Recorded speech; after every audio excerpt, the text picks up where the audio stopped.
Hi, my name is Alanna Cooney. I'm a third-year PhD student in mechanical engineering at UC Berkeley, and I work in the Energy and Multi-Phase Transport Laboratory under Professor Van Carey, doing research on heat transfer and energy systems.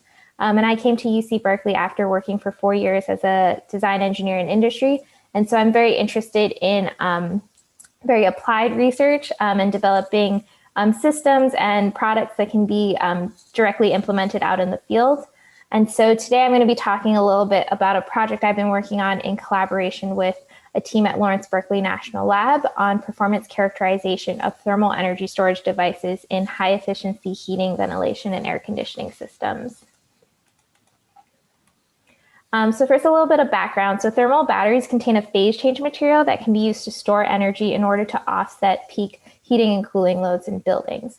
And so a good way to think about thermal batteries is they're essentially just really big boxes of wax that can be melted and frozen in order to store or release energy whenever you need it.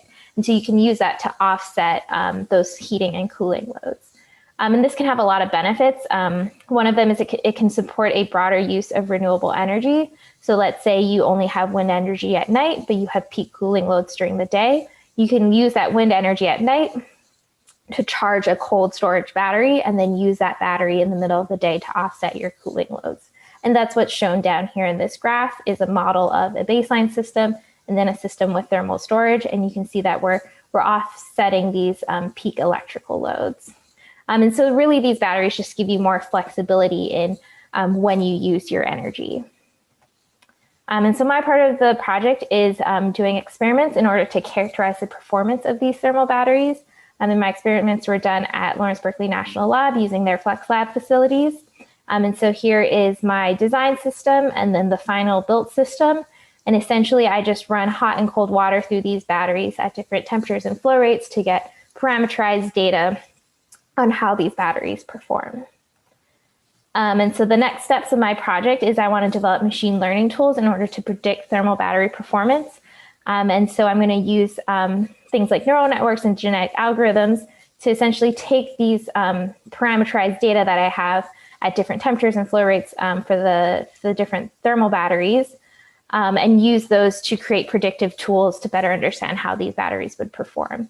And so here's a picture of a typical neural network. And so for my case, inputs might be the supply water temperature, the supply water flow rate, and the state of charge of the battery.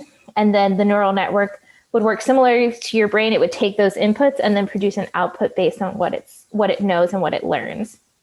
And so in my case, that output would be the return water out of the battery that would be going to heat or cool my system. And so these models can then be used to optimize the use of these thermal storage systems in HVAC equipment in building systems.